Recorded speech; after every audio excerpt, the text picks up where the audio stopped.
it's Kid Girl here today to do an introduction video for my rabbit, Finn. So guys, Finn hates being held, so I'm gonna do this real quick and then put him down and then just include pictures throughout, but this is Finn. Finnick is his full name. He is my less than 1 year old, or at least I've had him for less than a year. Rabbit, I do not know what breed he is. He's a mutt, I'm assuming. But yeah, this is Finn. I'm gonna put him down now so he can chillax. He literally is flicking his feet at me in anger as I put him down.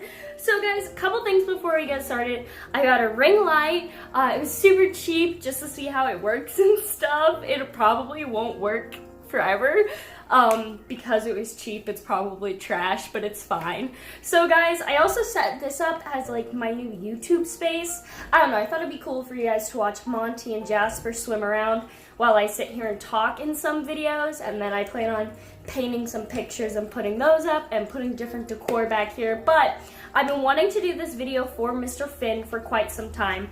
I have owned Finn since November of 2019, and he has a really interesting rescue story, and I just want to share it because it's just interesting. By the way, if you hear background noise, I do apologize. I have fish tanks and Finn and Annie, my bunnies, and then my guinea pigs and cats, so I do apologize. Finn is actually really happy because I recently redid the rabbit cage and put down a rug, and he is loving running on the rug. Let's jump right into it. The story is kind of confusing, but let me give you guys some background. In my old room, it was really tightly packed, and I had my guinea pig's cage taking up a pretty good portion of it, and then I had my hamster and my 2 leopard geckos at the time. No fish, that was all I had. Hamsters, guinea pigs, leopard geckos, and pretty much a kid from my school wanted me to take on his rabbit, and I did end up taking her. She was a Netherland dwarf, and I named her Nina. Now, I ended up getting Nina, and she was in my small bedroom as well, and that was kind of hard because she wasn't spayed, but once she was spayed, she was fully litter trained. My plan was, once my new bedroom was done, which is the room we were in now, I was going to get her a friend, so I was going to wait. So to be very clear, I never planned on getting Finn. I had planned on adopting an already neutered male from a local rescue, but that didn't go as planned. So pretty much I had Nina, and it was like the end of October, early November, and let's get into the story of how I ended up with Finn. Pretty much my dad had found an ad on Facebook from some people asking if they could have furniture for their new trailer because they lost all their furniture in a house fire. Pretty much is what it said. And my dad had recently taken apart our old beds and everything, and so like my brother's old bunk bed and stuff like that. And so he decided to give them our old bunk beds and some other furniture.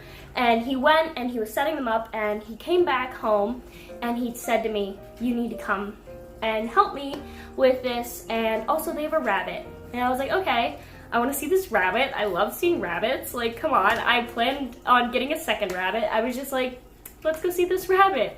And so pretty much I went, and these people did not have any heating in their home, and they had a rabbit named Cannoli at the time. He was a Holland Lop rabbit. He was black and white, incredibly old. They had 3 little girls. I'm not going to get into too many details about the family, but this trailer had no heating, no flooring, very poor insulation. It was not a good situation. The family was staying at a local hotel, but the rabbit was in a hutch with a very small amount of bedding and no food and just a water bottle.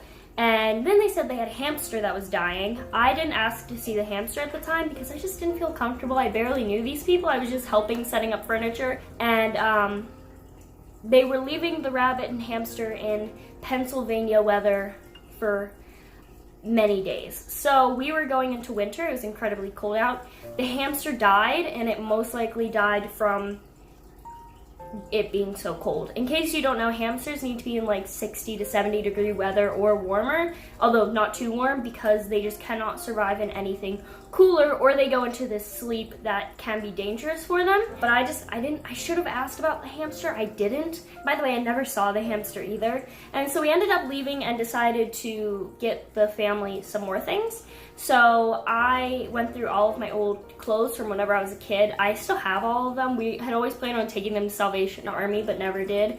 And so I went through them and picked out clothes for the little girls, and we just ended up bringing them a ton more stuff. So like bedding, they didn't have anything for their kids.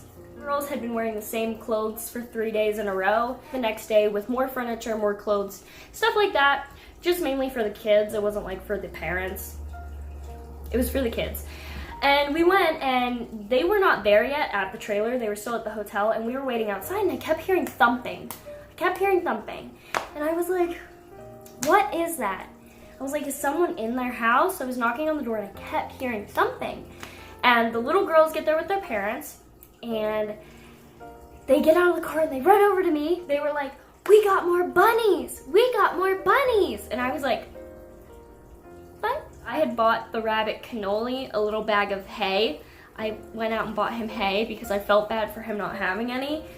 And I was like, my little bag of hay is not gonna be suitable for whatever is inside. So they let me in, and it was horrifying. In this tiny hutch that Cannoli was in, there were 9 rabbits now, of different genders. The mom said, oh, we got these rabbits to breed.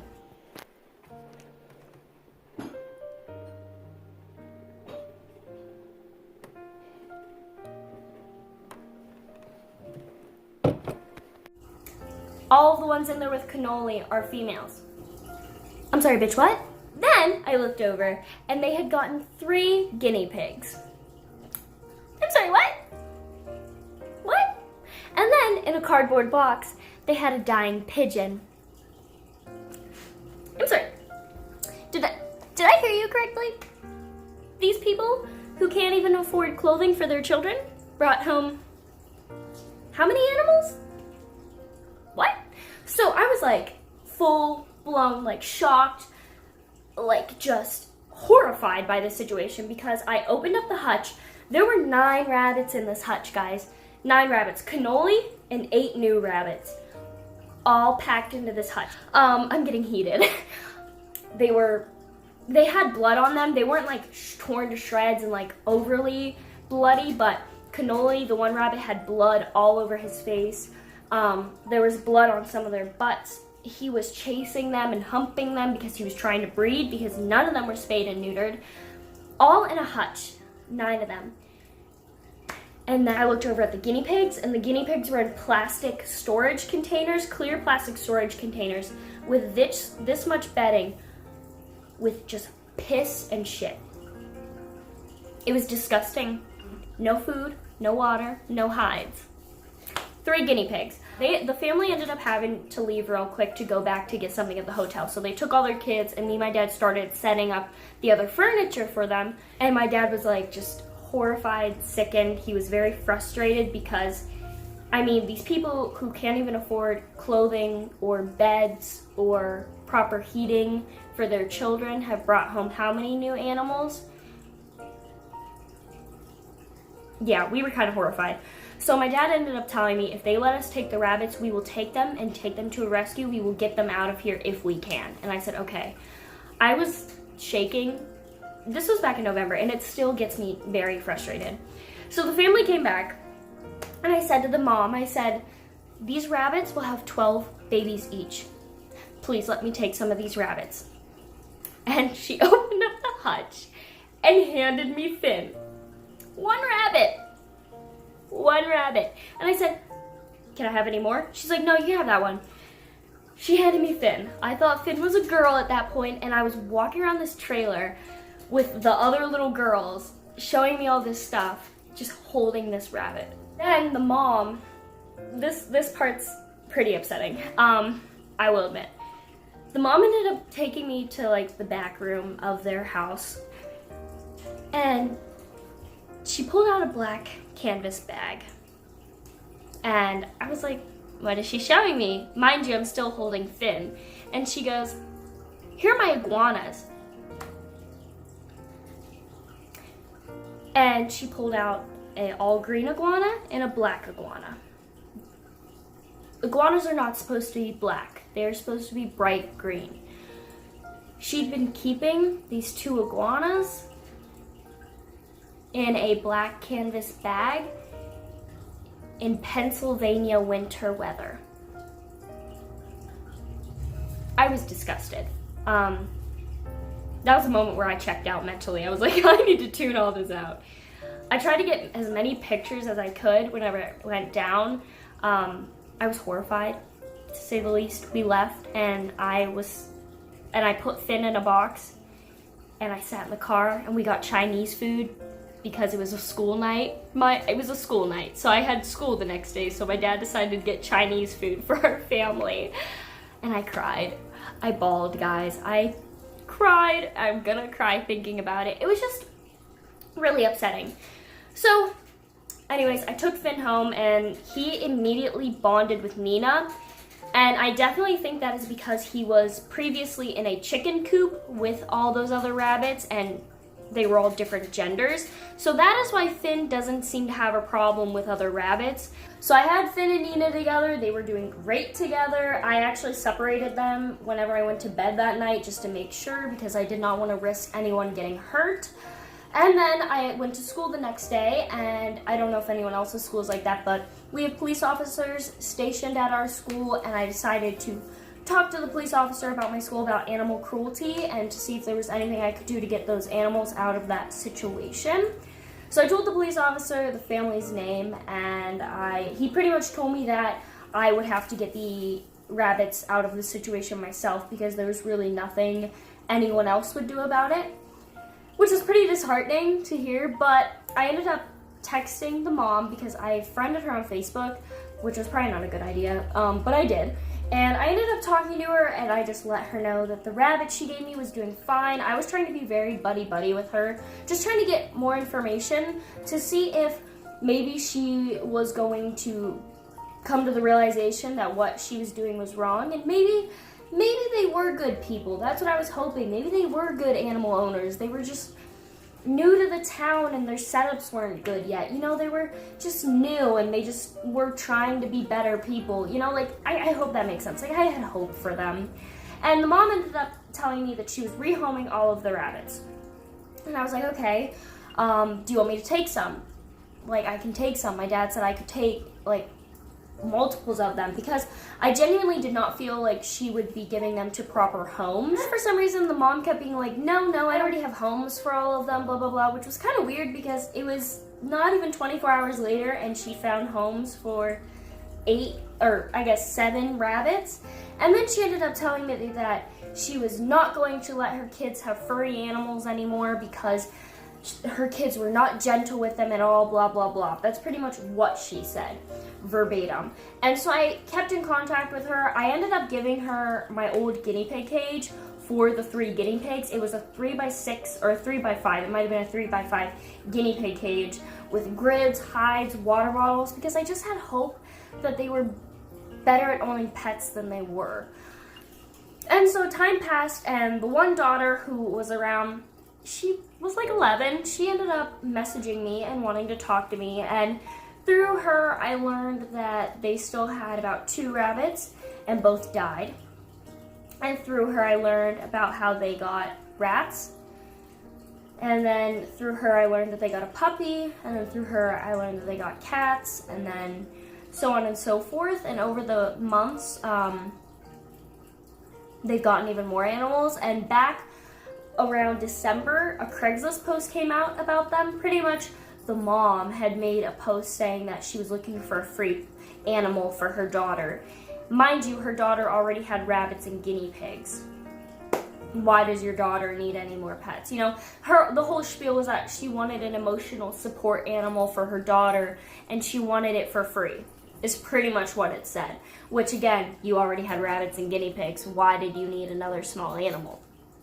Classic sign of a hoarder, if you ask me. So, then, after she made her Craigslist post, someone else made a Craigslist post about her. And I know it was about her because it was my town, description of the home, everything. And it was that moment where I was like, they haven't changed. So I ended up compiling like a timeline. I compiled all the pictures, the Craigslist ad, everything. Some of the texts that the mom had sent me. So for example, just her clearly not showing that she knew about these animals, but she was continuously taking in more. And I sent them to a Humane Society officer. The Humane Society officer in my area ended up telling me that I did a great job and they'd be checking it out. Nothing ever happened. This woman ended up getting more iguanas. One of her other iguanas died. She got rats. She ended up getting snakes, ball pythons. She ended up using her daughter's disability money to buy more enclosures. And I had been trying to get the Humane Society officer to do something, but nothing has been done. And that, in my opinion, is because they aren't dogs and cats. They're rabbits. They're reptiles. They're small animals. Last that I know of the newest animal they got savanna monitors. 2 savanna monitors, I'm pretty sure, and a ball python. That one made me mad. I was like, what the fuck is wrong with you? Especially because savanna monitors require like a ton of care. Anyway, so she got her savanna monitors, she got her ball python, she got a new iguana, she got 5 red ear slider turtles and a snapping turtle, and ended up making a post in a local Facebook group asking for a free fish tank because hers broke and she couldn't afford a new one. Yeah, this isn't a good person. This is an animal hoarder. I continued to report her. Last that I know of the mom is that she got her daughters 2 Flemish giant rabbits, and I ended up telling her that her rabbits should not hold them like babies, like she had shown in the picture, and she unfriended me. So, there's that. To say the least, I tried really hard to remove the animals from this situation. 2 weeks after I got Finn, I took him to the vet. He had a really bad bite wound, which I'm gonna throw up here. 5, 4, 3, 2, 1. I warned you. And it became infected and abscessed, and so at the vet I had them clean it out and everything. And he was on antibiotics for like 2 or 3 weeks to finally get it to go away. He also had mites, so I had to treat everybody in the household for mites. My guinea pigs, my rabbits, my dogs, my cats. Even though my dogs and cats have Seresto collars, I just still treated everyone. It was pretty gross. I was like, oh, I did not know he had mites. I should have quarantined Finn, but I also was not planning on getting a rabbit at such short notice, and I didn't have any area to put him. Since owning Finn, he has been a great addition to the family. I love him. He will be getting neutered very soon. He has a vet appointment set up. I waited for many reasons. One being, I didn't know if he was over 6 months of age. 2, I wanted to make sure he was healthy before getting him neutered. 3, coronavirus happened, and if I'm being quite honest, I wanted to be able to go in and talk to the vet, and they weren't really allowing that. And then 3, I wanted to make sure I had a job where I could pay for it, because I did not feel comfortable having my dad pay for it himself. It is not a right to own animals, it is a privilege. I am privileged to own my animals. If I did not have the adequate space for these animals, I would not have them. And I feel like us as people seem to have this entitlement that we deserve pets, but in reality we don't. We need to understand that those animals need the proper respect and care that they deserve, and this family clearly doesn't understand that, and it bothers me. I don't blame the little girls at all. I want to make that very clear. The little girls are sweethearts. They're just sadly growing up in a poor situation. And their mom clearly cares more about getting animals than taking care of her children. I'm glad I got Finn. He's a little bit of a shit, but I love him. I thought I'd share the story with you guys, you know, because not everyone cares for animals properly, and I feel like it needs to be talked about. So yeah, I also thought it was like an interesting story because it's not typical for you to be given a random rabbit. I waited till February to get Annie, and now Finn will be neutered very soon, so don't worry about that. Annie's story will also be coming out soon because it's also kind of interesting. So yeah, guys, that's the end of that. I hope it was interesting. I know it's not like the happiest story in the world, but that's okay, I guess. Not everything's sunshine and kisses. Oh, Finn's running over. Hi, sweetie. So yeah, guys, that's the end of the video. Hope you guys enjoy. If you did, like, subscribe. If you didn't, then goodbye.